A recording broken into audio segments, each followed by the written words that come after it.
There was a lot of release from players like Napoleon Bolava and Chutawani Golo appearing on TikTok almost every hour after the Sevens win, and really a big release, but a lot of fun by some of those players, the team in general. Uh, Definitely, there were some of the upsides during quarantine that helped the team as well. Yeah, look, again, coming off what they did, it was a difficult situation.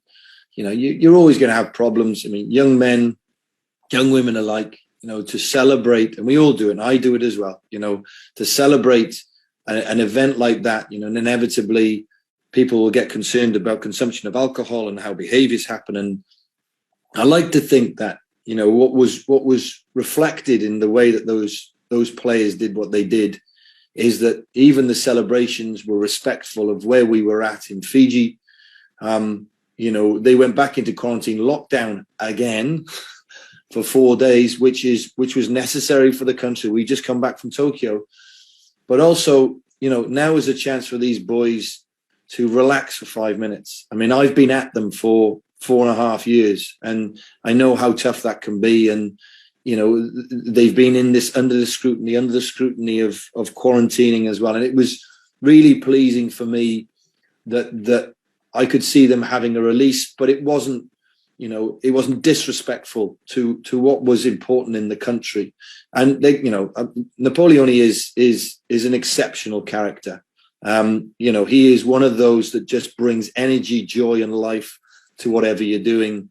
And is a great person to be around. He's always telling stories, and him and Juta together was great. I know some people might look at it and tut at what they do, but you know what?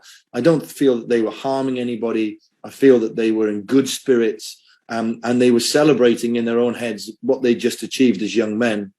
One of the biggest challenges with Napoleone, which is another good story, was doing some work around, because he's always on the go. He's one of those characters. His personality, he needs to be doing the next thing, and he's telling a joke over here, then he's playing rugby, then he's like having for me, he's like having a naughty little schoolboy in the class with me.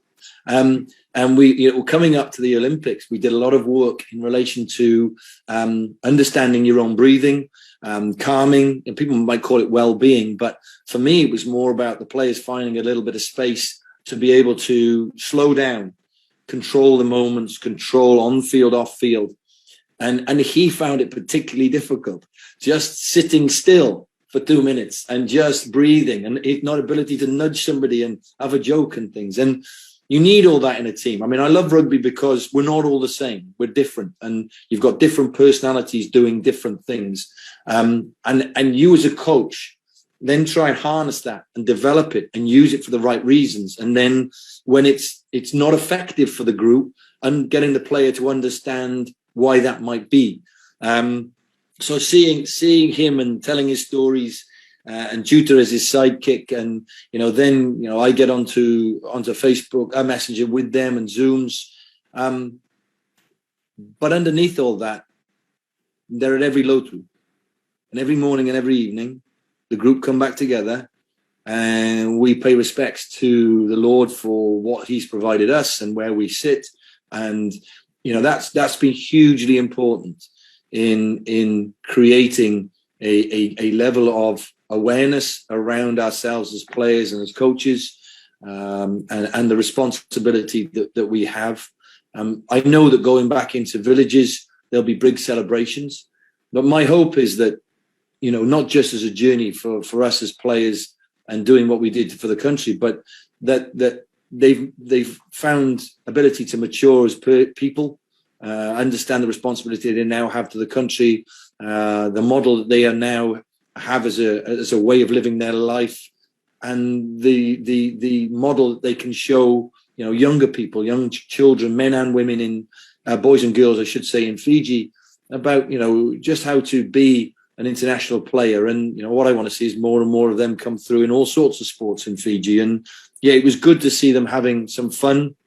And I hope that's a big part of what we did, was having fun in good Fijian ways. And even in those moments, probably up in St. John's Hostel, as I talked about, there was always a laugh not far away. And that's been one of the greatest bits about being in Fiji. We're always having a laugh about something.